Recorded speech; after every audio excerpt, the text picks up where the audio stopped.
If someone's having an issue with their product and they don't know what it is, maybe they dropped it, maybe they left material in it, they don't know what caused the issue, we will follow up with them until they send us that product back, because we want to know what's wrong with it. Is it a manufacturing defect?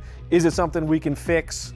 Anytime there's an issue with a tool, you can always send it back, get it repaired. And if we find that there's, an issue with the tool, there's, covers under warranty, we would definitely, obviously fix it, repair it, send it back, pretty much you're going to get you back almost a brand new tool for the most part.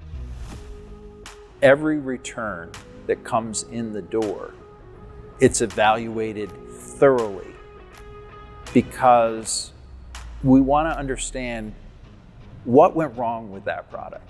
Why did it go wrong? What needs to be improved?